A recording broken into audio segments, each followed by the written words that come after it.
Hello and welcome to physics learning in साइथमेटिक्स। मैं निशी गुप्ता और आज का हमारा टॉपिक है electric flux and Gauss law. तो पहली जो टर्म आती है दैट इज इलेक्ट्रिक फ्लक्स। क्या होता है ये इलेक्ट्रिक फ्लक्स? वैसे तो ये बिल्कुल नई टर्म है ये, लेकिन हम थोड़ा सा इसको 11th क्लास से रिलेट करेंगे तो ये इजीली समझ में आ जाएगी। 11th क्लास में जो लिक्विड वाला चैप्टर्स है that is properties of liquids, उसमें हम पढ़ते हैं rate of flow of liquid निकालते हैं, rate of flow of liquid जिसको हम फ्लक्स ऑफ लिक्विड भी बोलते हैं। और क्या होता है वो? That is the volume of the liquid crossing the area per unit time में कितना वॉल्यूम क्रॉस हो रहा है। ठीक है, तो उसको हम कैसे देखेंगे? मान लीजिए ये जो लाइंस दिखाई दे रही हैं blue, that is the liquid flowing with the velocity v velocity से लिक्विड फ्लो हो रहा है। ये हमने जो है एरिया, ये जो आपको स्क्वायर सा दिखाई दे रहा है, ये हमने एरिया जो है इसके परपेंडिकुलर रख दिया है। अब हमें निकालना है कि इस एरिया के थ्रू फ्लक्स कितना है। तो हम क्या निकालते हैं कि इस एरिया के थ्रू 1 सेकेंड में कितना लिक्विड फ्लो हो रहा है। कैसे निकालेंगे? 1 सेकेंड, इसकी वेलोसिटी v है, तो 1 सेकेंड में ये जो यहाँ पे लिक्विड है कितना डिस्टेंस ट्रेवल करेगा? v डिस्टेंस ट्रेवल करेगा। जो यहाँ लिक्विड है वो भी v डिस्टेंस ट्रेवल करेगा, यहाँ लिक्विड है वो भी v डिस्टेंस ट्रेवल करेगा। यानी कि ये जो इतना आगे बढ़ जाएगा, v डिस्टेंस आगे बढ़ जाएगा। तो अगर हमको निकालना है कि जो है कितना वॉल्यूम क्रॉस हुआ, तो हमको ये सारा वॉल्यूम निकालना होगा। और ये वॉल्यूम कैसे निकालेंगे? हम इस एरिया को अगर हम इस डिस्टेंस से मल्टीप्लाई करते हैं, जितना डिस्टेंस आगे गया था ये, यानी कि v, तो हमको मिल जाएगा उस लिक्विड का फ्लक्स कितना है। तो कितना होगा फ्लक्स उसका? v into D S, velocity into area perpendicular to the flow of liquid. ठीक है, इसी को हमने लेटरल व्यू में यहाँ बनाया है कि ये हमारा सरफेस एरिया है जो कि फ्लो के परपेंडिकुलर है, और इसका जो सरफेस पे अगर हम नॉर्मल ड्रॉ करें तो वो लिक्विड की फ्लो की डायरेक्शन में ही है। अब अगर हम इस सरफेस को टिल्ट कर दें, ये हमने थोड़ा सा इसको टिल्ट कर दिया है, यहाँ पे क्लियरली दिखाई दे रहा है, ये टिल्ट कर दिया है, मतलब ये जो सरफेस है अब इसका जो नॉर्मल है वो वेलोसिटी से कितना एंगल बना रहा है? थीटा एंगल बना रहा है। ठीक है, तो अब इसमें से कितना लिक्विड फ्लो होगा, या अब इस एरिया के थ्रू लिक्विड का फ्लक्स कितना होगा? तो उसके लिए हमें क्या चाहिए? ये जो एरिया दिखाई दे रहा है हमको, इसका हमें प्रोजेक्शन चाहिए। कैसे? Perpendicular to the flow of liquid. ये हमको AC चाहिए। ये हम कैसे निकाल सकते हैं? ट्रिग्नोमेट्री की हेल्प से निकाल सकते हैं। ये थीटा है, ये 90 है, तो ये एंगल 90 माइनस थीटा हो जाएगा, तो ये जो एंगल है कितना हो जाएगा? ये थीटा। तो अगर हम ट्रिग्नोमेट्री यूज करें तो हमारे पास ये जो AC है जो कि परपेंडिकुलर डायरेक्शन में है, वो आ जाएगा हमारे पास AB इंटू कॉस थीटा, और AB कितना था? जितना DS है, delta S into cos theta. यानी कि अब जो एरिया है वो कितना हो गया है? Delta S cos theta. तो अगर आप टिल्टेड पोजिशन में, अब हमें फ्लक्स निकालना है कि कितना लिक्विड फ्लो हो रहा है पर यूनिट टाइम, तो कितना हो जाएगा? ये velocity into area, that is v ds cos theta. ठीक है, तो इसका मतलब जबकि लिक्विड फ्लो होता है तो जो rate of flow of liquid है, जिसको हम फ्लक्स भी बोलते हैं, वो किस पर डिपेंड करता है? वेलोसिटी पे, एरिया पे, और साथ साथ एरिया के ओरिएंटेशन पे भी डिपेंड करता है। एरिया का सिर्फ मैग्नीट्यूड ही इम्पोर्टेंट नहीं है, ओरिएंटेशन भी इम्पोर्टेंट है।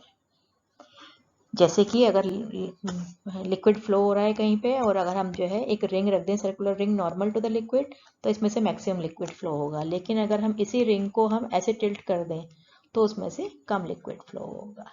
ठीक है, तो बिल्कुल इसी के मिलती जुलती टर्म जो है that is called electric flux. किसके मिलती जुलती टर्म है? फ्लक्स ऑफ द लिक्विड के।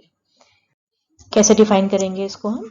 बस इसमें इतना इतना अंतर है लिक्विड फ्लक्स और इलेक्ट्रिक फ्लक्स में कि उसमें तो जो है कुछ लिक्विड फ्लो हो रहा था, लेकिन इसमें जो है कुछ भी फ्लो नहीं होता है। There is no flow of anything, कोई भी क्वांटिटी फ्लो नहीं हो रही है, इसमें जो है लिक्विड फ्लो हो रहा था। लेकिन हम डिफाइन उसी तरह से करेंगे, उसमें हमने डिफाइन किया था velocity into area into cos theta, या हम कह सकते हैं velocity into area perpendicular to the flow. इसी तरह से हम वेलोसिटी की जगह क्या कर देंगे? सिर्फ वेलोसिटी को रिप्लेस कर देंगे किससे? ई से, इलेक्ट्रिक फील्ड से, तो हमको मिल जाता है इलेक्ट्रिक फ्लक्स। इसको और समझने के लिए हम थोड़ा सा इलेक्ट्रिक लाइंस का रिवाइज करते हैं जो हमने इलेक्ट्रिक फील्ड लाइंस पढ़ी थी। यहाँ पे चार्ट जो है प्लस क्यू रखा हुआ है, और ये इसकी इलेक्ट्रिक फील्ड लाइंस हैं जो कि रेडियली आउटवर्ड जा रही हैं चार्ज से। आप देख रहे हैं कि जितना हम दूर जा रहे हैं उतनी लाइंस दूर होती जा रही हैं चार्ज से, जितना दूर जा रहे हैं। ठीक है, हमने ये भी पढ़ा था कि जहाँ पे लाइंस क्लोज होती हैं वहाँ पे फील्ड स्ट्रांग होती है। तो यहाँ पर तो फील्ड स्ट्रांग है इस वाले रीजन में, लेकिन इस रीजन में जो है फील्ड कैसी है, वीक है, क्योंकि लाइंस दूर जा रही हैं। अब हम क्या निकालते हैं कि नंबर ऑफ लाइंस जो हैं किसी एरिया से क्रॉस हो रही हैं तो वो किस पर डिपेंड करती हैं। हमने ये एक यूनिट एरिया लिया है, इसको हमने यहाँ रखा है कहाँ पे, स्ट्रॉन्ग फील्ड में। तो इसमें से कितनी लाइंस फ्लो हो रही हैं, हम देख सकते हैं 3 लाइंस इसमें से निकल रही हैं। इसी एरिया को हम जो है वीक फील्ड में रखते हैं, तो इसमें से हम देखते हैं सिर्फ एक ही लाइन इसमें से पास हो रही है। क्या मतलब है इसका, कि जो नंबर ऑफ फील्ड लाइंस है वो किस पे डिपेंड करती है, it depends upon the number of field lines, it depends upon the strength of the magnetic field, यानी strength of the electric field, यानी कि ये प्रोपोर्शनल है इलेक्ट्रिक फील्ड के। इलेक्ट्रिक फील्ड की स्ट्रेंथ जितनी ज़्यादा है उतनी ही नंबर ऑफ फील्ड लाइंस ज़्यादा है, अगर एरिया हमने सेम लिया है। अब जो है हम फील्ड सेम लेके एरिया चेंज करके देखते हैं। ये हमने P2 पॉइंट लिया है r डिस्टेंस पे, और 1-2 पॉइंट्स ले लेते हैं जो कि इसी डिस्टेंस पे है। तो इन सब पे इलेक्ट्रिक फील्ड की वैल्यू सेम होगी, क्यों, क्योंकि वो सेम डिस्टेंस पे है। तो अब अगर हम ये बड़ा एरिया कंसिडर करते हैं इसमें, तो इसमें हम देखते हैं कितनी लाइंस पास हो रही हैं, और अगर इसी रीजन में हम छोटा एरिया लेते हैं तो उसमें से हम देखते हैं कम लाइंस पास होती हैं। इसका मतलब नंबर ऑफ फील्ड लाइंस जो है that also depends upon the area. Area पे भी डिपेंड करती है ये, एक तो फील्ड पर डिपेंड करती है और एक एरिया पे। या हम कह सकते हैं कि ये नंबर ऑफ फील्ड लाइंस जो है वो किस पर डिपेंड कर रही है, that is proportional to E and DS both. E और डेल्टा S दोनों पर डिपेंड कर रही है, यानी कि इलेक्ट्रिक फील्ड और area normal to the field. अभी हमने नॉर्मल रखा है दोनों एरिया, बिल्कुल सेम वैसा ही है जैसे कि वेलोसिटी लिक्विड फ्लो के केस में था। अब हम थोड़ा सा इस एरिया को टिल्ट करते हैं। ये फर्स्ट केस है जिसमें कि हमने एरिया परपेंडिकुलर रखा हुआ है, ये इलेक्ट्रिक फील्ड है और इसका एरिया हमने परपेंडिकुलर रखा है, यानी कि नॉर्मल इसी डायरेक्शन में है। अब हम इसको टिल्ट कर देते हैं, यहाँ पे ये हमने टिल्ट कर दिया है थोड़ा सा, ये हमको दिखाई दे रहा है कि ये हमने इसको टिल्ट कर दिया है। तो अब जो है आप देखते हैं कि ये जो है ये इलेक्ट्रिक फील्ड है, ये नॉर्मल है और ये थीटा है उनके बीच का एंगल का। तो यहाँ जितनी लाइंस पास हो रही थी अब यहाँ पर इसमें से कम लाइंस पास हो रही हैं। क्यों, क्योंकि इसका अगर हम प्रोजेक्शन लें ये AC, तो ये प्रोजेक्शन जो है ये इससे कम है। तो अब जो हम प्रोजेक्शन लेंगे AC उसी तरह से लेंगे, और प्रोजेक्शन कितना हो जाएगा, ये जो एरिया हो जाएगा that will be equal to delta S cos theta. ठीक है, तो फर्स्ट केस में जब हमने परपेंडिकुलर रखा था तो कितनी फील्ड लाइंस पास हो रही थी, number of field lines that is proportional to E delta S। अगर हमने टिल्ट कर दिया है एरिया को, तब नंबर ऑफ फील्ड लाइंस कितनी क्रॉस हो रही हैं, E into delta S cos theta. ठीक है, अगर हम एरिया को ऐसे परपेंडिकुलर रख दें, ये इलेक्ट्रिक फील्ड है और एरिया को हम ऐसे रख दें, यानी कि जो एरिया का नॉर्मल है वो 90 डिग्री पे है, तो हम देखेंगे इसमें से कोई भी लाइन जो है एरिया से पास नहीं होती है। तो इसका मतलब अगेन इसमें इस केस में भी the orientation of area element and not merely its magnitude is important. Magnitude के साथ साथ उसका ओरिएंटेशन भी इम्पॉर्टेंट है, जैसे कि हमने लिक्विड फ्लक्स में लिया था। तो हम इसमें जो है एरिया को कैसे कंसिडर करते हैं, एरिया को स्केलर ना मान के उसको एक वेक्टर माना जाता है। हालांकि एरिया स्केलर क्वांटिटी है, लेकिन इस केस में हम उसको वेक्टर की तरह शो करते हैं। कैसे शो करेंगे, वेक्टर का मैग्नीट्यूड होता है और डायरेक्शन होती है। तो मैग्नीट्यूड क्या है इसका एरिया वेक्टर का, इसको हम एरिया वेक्टर बोलेंगे कि जो इसका एरिया है वही उसका मैग्नीट्यूड है। और अगर डायरेक्शन की बात करें तो डायरेक्शन कैसी है, that is normal to its surface. मान लीजिए हमारे पास एक जो है छोटा सा स्क्वायर है, इसका एरिया जो है 1 सेंटीमीटर स्क्वायर है। तो अगर एरिया वेक्टर है तो उसका मैग्नीट्यूड कितना है, मैग्नीट्यूड तो 1 सेंटीमीटर स्क्वायर है, लेकिन डायरेक्शन क्या है, perpendicular to the surface, surface के परपेंडिकुलर। अब हम सरफेस के परपेंडिकुलर अगर ड्रॉ करते हैं तो परपेंडिकुलर 2 हो सकते हैं, कोई भी सरफेस है, एक परपेंडिकुलर आउटवर्ड डायरेक्शन में और एक इनवर्ड डायरेक्शन में। ठीक है, तो इसमें थोड़ा सा कंफ्यूजन होता है, लेकिन हम इस चैप्टर में जो हम पढ़ेंगे उसमें हमें क्लोज सरफेस लेनी है सारी। तो जब क्लोज सरफेस होती है तो उसमें जब एरिया की डायरेक्शन लेते हैं एरिया वेक्टर की, that is outward normal. Outward to the surface.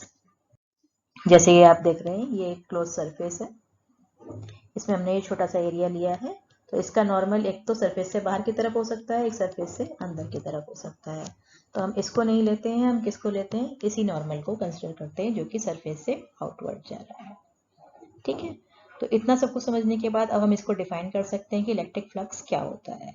इसको रिप्रेजेंट करते हैं फाई से, तो electric flux delta phi. Delta phi क्यों लिया है, छोटे एलिमेंट के लिए ले रहे हैं। The electric flux through an area element delta S, इस एलिमेंट के लिए it is defined by the dot product of electric field and the area vector. जो इलेक्ट्रिक फील्ड है और एरिया वेक्टर है, दोनों का डॉट प्रोडक्ट। डॉट प्रोडक्ट क्यों लिया है हमने कि एक तो ये फ्लक्स स्केलर क्वांटिटी है, इसी कोई डायरेक्शन नहीं है, और दूसरा हमको कॉस थीटा को भी इंक्लूड करना है इसमें। ये ई डी एस पर डिपेंड नहीं करता, कॉस थीटा पर भी डिपेंड करता है। ठीक है, तो हम लिख सकते हैं flux is equal to E dot D S, इस तरह से लिखते हैं इसको। और ये जो थीटा हमने लिया है, ये हम इसको लिखते हैं E D S cos theta, और ये थीटा है वो क्या है, that is the outward normal. ये जो एंगल दे रहे हैं, ये जो थीटा है वो किसके बीच का एंगल है, ई और डीएस, और डीएस कौन सा लिया है हमने, outward normal to the area element. ठीक है, तो ये इसकी डेफिनेशन है, जो रेड कलर में दिखाई दे रही है, that is definition of electric flux. इसको हम दो तरह से और डिफाइन कर सकते हैं। कैसे, इसी एक्सप्रेशन को हम ऐसे भी लिख सकते हैं, E into D S cos theta. E तो इलेक्ट्रिक फील्ड है, डी एस कॉस थीटा क्या था, डी एस कॉस थीटा ये था, ये वाला जो प्रोजेक्शन निकाला था हमने, डी एस कॉस थीटा था। किसका प्रोजेक्शन, एरिया का प्रोजेक्शन। ये एरिया था, इसका प्रोजेक्शन किस डायरेक्शन में, परपेंडिकुलर टू द फील्ड। तो हम इसको कैसे डिफाइन कर सकते हैं, E times the projection of area normal to E। ये भी फ्लक्स की डेफिनेशन है। इसी को हम ऐसे भी लिख सकते हैं, E cos theta into D S. D S तो एरिया हो गया, E cos थीटा क्या है, ये हमारे पास E है। अगर हम इसके दो कंपोनेंट्स कर दें, एक इस डायरेक्शन में और एक ये नॉर्मल के डायरेक्शन में, तो ये कंपोनेंट हमारे पास आएगा E cos थीटा, और ये जो कंपोनेंट है that is E sin theta. तो E cos थीटा कौन सा कंपोनेंट है, जो कि नॉर्मल की डायरेक्शन में है, जो एरिया वेक्टर था उसकी डायरेक्शन में है। तो हम फ्लक्स को कैसे डिफाइन कर सकते हैं, component of E along the normal to the area element times the magnitude of area element। ऐसे भी हम उस फ्लक्स को डिफाइन कर सकते हैं। The SI unit of flux, SI unit क्या है इसकी, अब SI यूनिट इज, इसी से निकाल लेंगे, E और DS। E के लिए न्यूटन पर कूलम और एरिया के लिए मीटर स्क्वायर, तो यूनिट हो गई इसकी newton coulomb inverse metre square. ठीक है, अब ये काफी कुछ एरिया समझ में आ गया होगा कि इलेक्ट्रिक फ्लक्स क्या होता है। एक दो न्यूमेरिकल करेंगे तो और अच्छे से समझ में आ जाएगा। 15th क्वेश्चन है, consider a uniform electric field E that is 3 into 10⁻³ और I दे रखा है, I मीन्स x डायरेक्शन में, Newton per coulomb. First part देखते हैं पहले, what is the flux of this field through a square of 10 cm on a side whose plane is parallel to the yz plane। हमें इस plane के through flux निकालना है। तो पहले हम डायग्राम ड्रॉ कर लेते हैं। ये कोऑर्डिनेट एक्सिस है, x, y और z। इलेक्ट्रिक फील्ड इस तरह से है, x डायरेक्शन में। जो स्क्वायर है हमारे पास वो yz प्लेन में है, तो ये वो स्क्वायर है जिसमें से हमको क्या निकालना है, इलेक्ट्रिक फ्लक्स निकालना है। 10 सेंटीमीटर इसकी साइड है। अब अगर हम इस एरिया का नॉर्मल ड्रॉ करें तो नॉर्मल कैसे आएगा, इसी डायरेक्शन में आएगा, x डायरेक्शन में। तो जो इन दोनों के बीच का एंगल थीटा है कितना हो गया, ये 0। ए पार्ट में फ्लक्स निकालना है, flux is equal to E dot D S that is equal to E into D S into cos 0। E की वैल्यू पता है हमको, 3 इंटू 10⁻³। डी एस की वैल्यू, ये हमको साइड गिवन है स्क्वायर की, कितनी है, 10 सेंटीमीटर। 10 centimetre means 0.1 metre.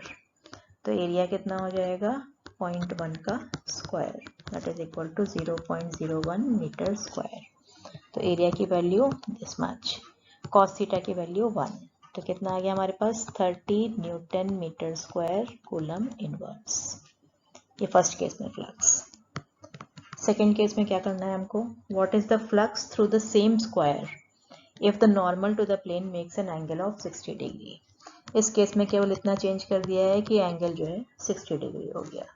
तो फ्लक्स कितना हो जाएगा, E dot D S that is equal to E ds cos 60 degree. It means 3 into 10 to power 3 into 0.01 cos 60 की वैल्यू हाफ। तो कितना आ जाएगा ये 15 newton metre square coulomb inverse. एक और क्वेश्चन है जो कि इसी क्वेश्चन से रिलेटेड है। What is the net flux of the uniform electric field of exercise 1.15 through a cube of 20 cm so that its faces are parallel to the coordinate planes? Electric field हमने वही ली है, E is equal to 3 into 10 to power 3 newton per coulomb X direction में। अब हमको flux निकालना है किसमें, एक पूरे क्यूब में से। वो क्यूब कैसा है, कोऑर्डिनेट प्लेन्स के पैरेलल हैं उसकी फेसेस। तो क्यूब ड्रॉ कर लेते हैं।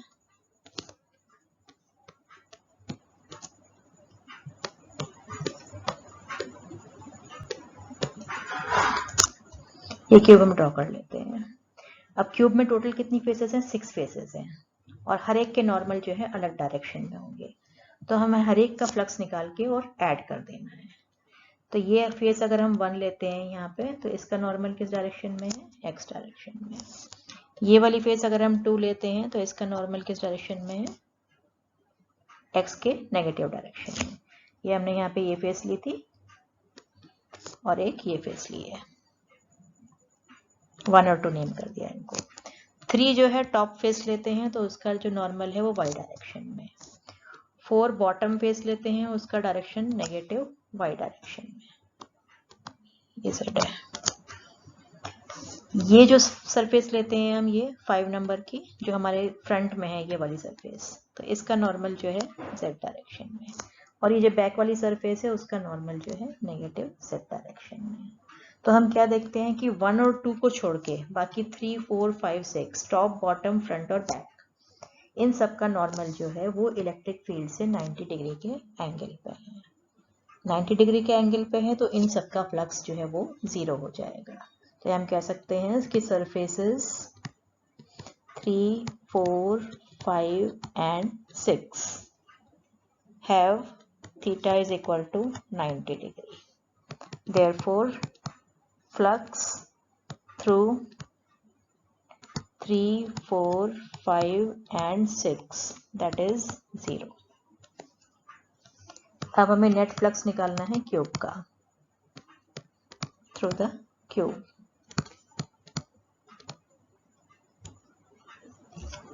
कितना होगा ये, फर्स्ट सरफेस का और सेकंड सरफेस का, 2 ही सरफेस बची है। जो फर्स्ट सरफेस है इसके लिए थीटा कितना है, 0। ये जो सेकंड सरफेस है इसके लिए थीटा कितना है, 180, क्योंकि ये ऑपोजिट डायरेक्शन में है। तो कितना आएगा ये, E D S cos 0 plus E D S cos 180। It means E D S only, cos 0 की value 1 plus E D S cos 180 की वैल्यू -1। अब E कांस्टेंट है, यूनिफॉर्म इलेक्ट्रिक फील्ड है।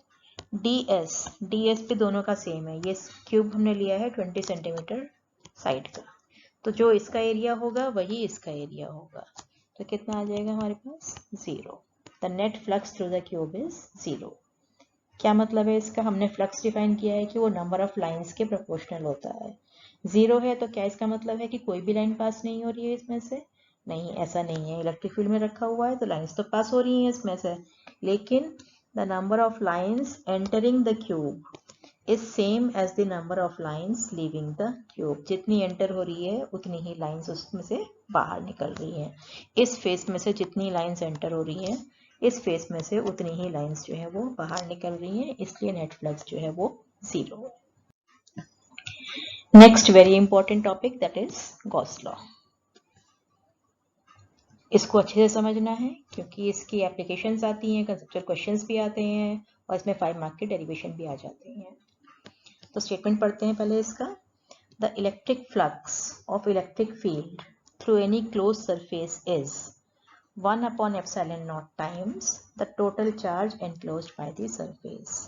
अगर हम इलेक्ट्रिक फ्लक्स निकालते हैं किसी इलेक्ट्रिक फील्ड का, कहाँ से, क्लोज सरफेस के लिए, ये इंपॉर्टेंट टर्म है, गॉस लॉ को हम क्लोज सरफेस में ही यूज कर सकते हैं।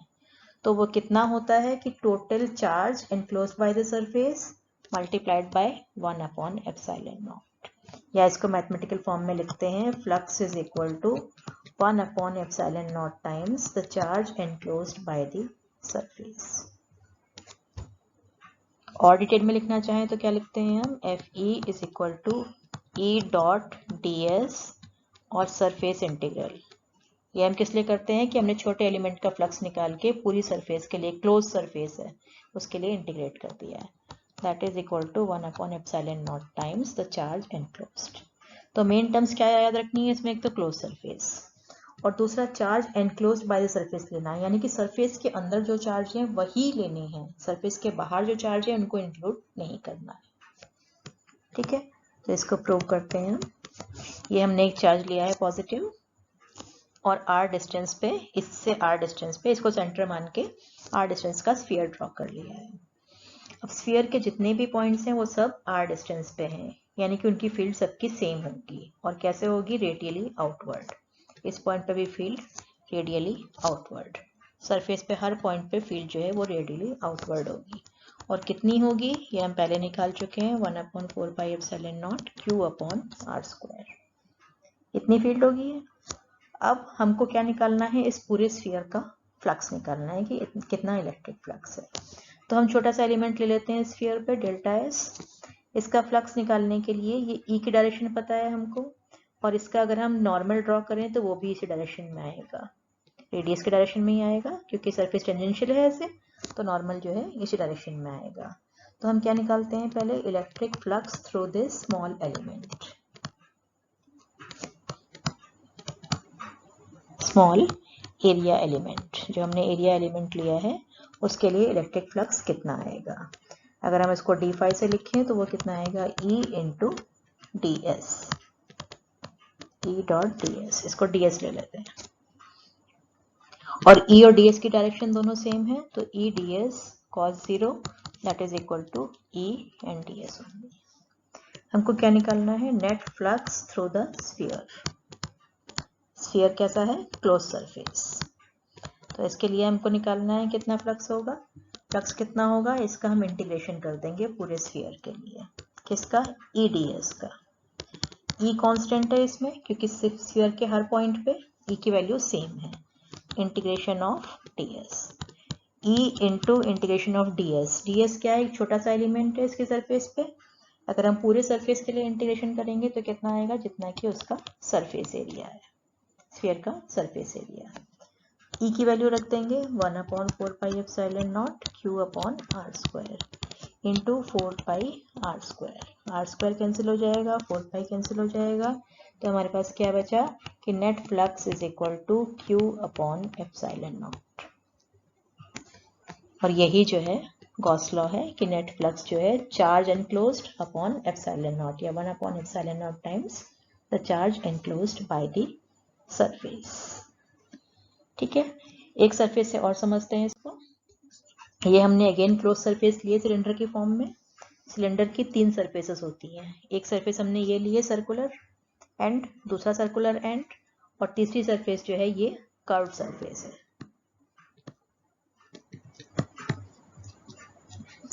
इलेक्ट्रिक फील्ड हम देख रहे हैं इस डायरेक्शन में। अब तीनों सरफेस के लिए नॉर्मल ड्रॉ कर लेते हैं। नॉर्मल कैसे लेना है हमको, आउटवर्ड डायरेक्शन में, तो इस सरफेस का नॉर्मल इस डायरेक्शन में होगा, 2 सरफेस का इस डायरेक्शन में होगा, और 3 सरफेस पे हम कोई भी पॉइंट लें तो नॉर्मल जो है वो इलेक्ट्रिक फील्ड के परपेंडिकुलर होगा। ठीक है, तो अगर हमको फ्लक्स निकालना है इस पूरी क्लोज सरफेस का, तो फ्लक्स कितना होगा, फर्स्ट सरफेस का फ्लक्स प्लस सेकेंड सरफेस का और थर्ड सरफेस का, तीनों को हमें ऐड करना है। अब हम क्या देखते हैं कि 1 और 2 में, इस 2 के लिए थीटा कितना है, 0 डिग्री, 1 के लिए थीटा कितना है, 180 डिग्री, और 3 के लिए थीटा कितना है, 90 डिग्री। तो 3 का फ्लक्स तो 0 हो गया, क्यों, क्योंकि थीटा जो है वो 90 डिग्री है। अगर 1 और 2 का निकालना है हमको सिर्फ, क्योंकि जो है 3 का तो 0 हो गया, तो अगर हमें टोटल फ्लक्स निकालना है तो हमको 1 और 2 का ऐड करना है। अगर हम 1 का फ्लक्स निकालेंगे तो कितना आएगा, E into S1, E into S1 minus direction में। क्यों? क्योंकि थीटा 180 है। माइनस ई S1 आ गया। S1 क्या है? इसका एरिया। अगर हम 2 के थ्रू फ्लक्स निकालेंगे तो कितना आएगा? ई S2। यहाँ पे थीटा 0 है और S2 इसका एरिया। ठीक है, लेकिन S1 और S2 तो बराबर है क्योंकि हमने एक सिलेंडर लिया है तो दोनों के एरिया बराबर हैं। तो जब हम नेट फ्लक्स निकालेंगे तो कितना आएगा? वो φ1 प्लस φ2। φ1 कितना है? माइनस ई इंटू एस, और φ2 कितना है? Plus E into S. तो नेट फ्लक्स कितना हो गया इसमें? 0। ठीक है, नेट फ्लक्स अगेन 0 है इसका। अब गॉस लॉ क्या कहता है कि फ्लक्स जो किसके इक्वल होता है? 1/ε0 times the charge enclosed by the surface. इसका मतलब इस सरफेस के अंदर कोई भी चार्ज नहीं है। कोई भी चार्ज का मतलब क्या है? Total charge. टोटल चार्ज जो है वो 0 है। ऐसा हो सकता है कि इसमें पॉजिटिव भी है, नेगेटिव भी है, लेकिन इक्वल एंड ऑपोजिट है, इसलिए वो 0 हो गए। तो हम ये नहीं कह सकते कि चार्ज है ही नहीं। हम क्या कहते हैं? Total charge contained in the surface, that is 0। अब गॉस लॉ के ऊपर बेस्ड कुछ numericals. Careful measurement of electric field at the surface of black box indicate that the net outward flux through the box is this much. A part हमको given क्या है? Flux given है। कितना है? 8 × 10⁻³ newton metre square पर coulomb.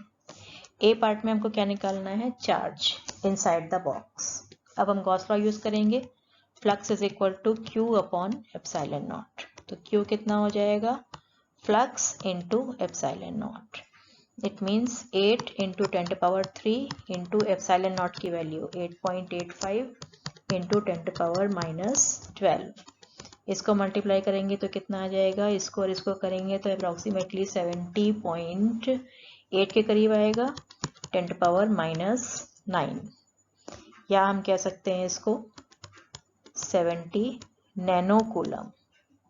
Micro में convert करेंगे तो 0.07 माइक्रो कूलम। ठीक है, B part. If the net outward flux through the surface of the box were 0, could you conclude that there were no charges inside the box? Why or why not?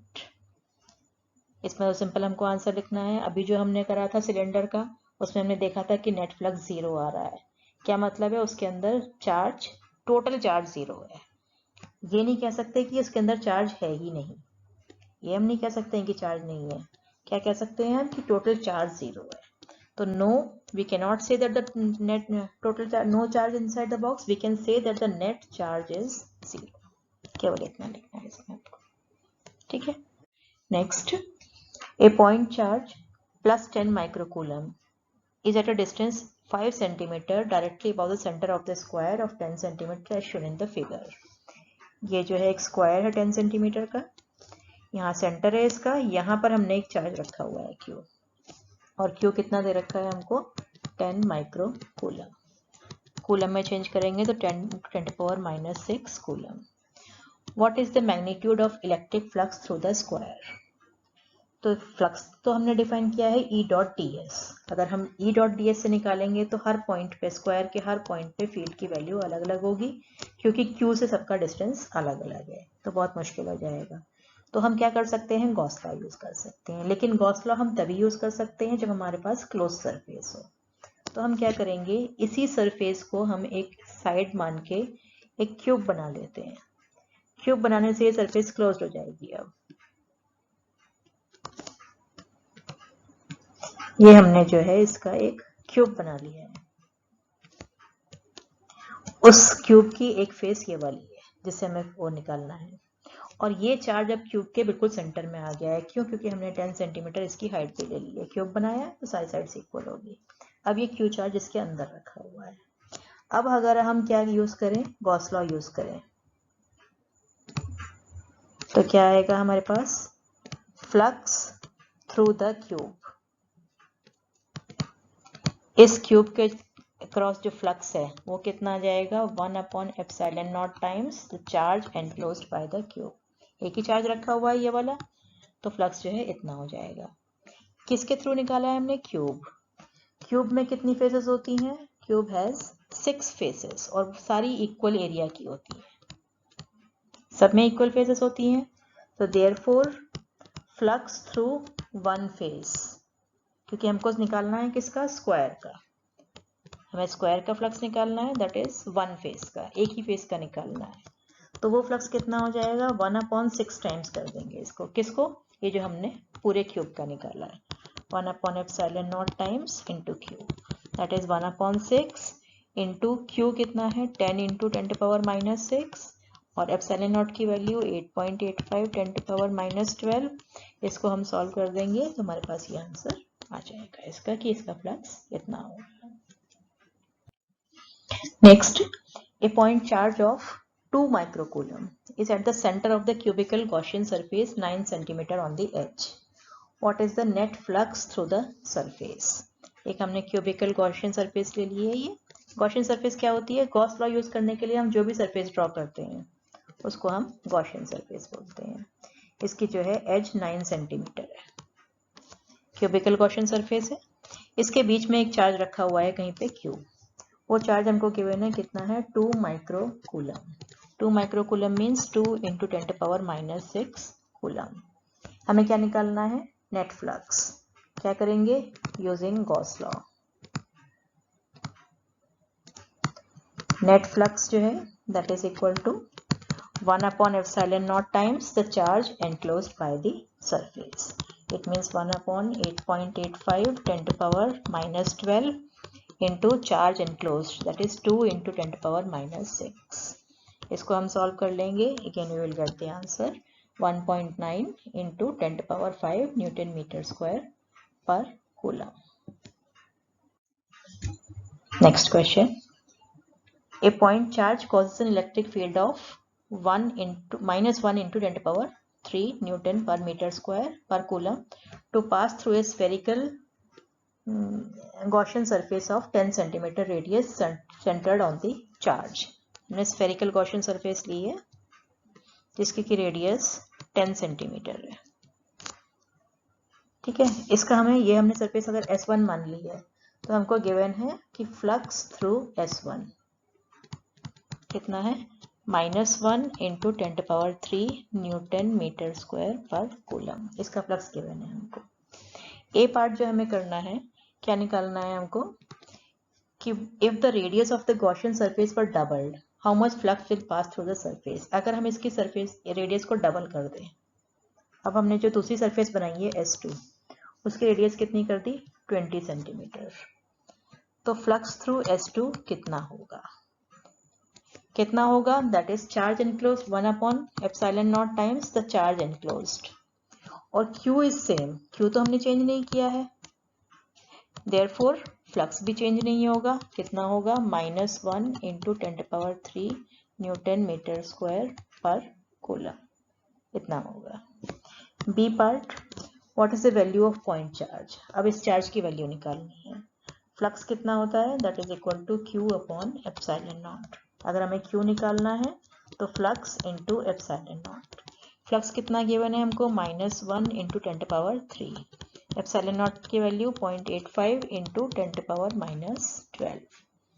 इसको अगर हम solve करेंगे तो हमारे पास कितना आ जाएगा 8.85 इंटू 10⁻�9, वो भी नेगेटिव में, या हम इसको लिख सकते हैं -8.85 नैनो कूलम, क्योंकि 10⁻⁹ है, -8.85 नैनो कूलम। इसके अंदर ये चार्ज जो रखा हुआ है Q, उसकी वैल्यू कितनी है -8.85 nano coulomb. That's all for today. आज और अगला हमारा जो टॉपिक होगा वो होगा गॉस लॉ की applications. Okay, bye, thank you, happy learning.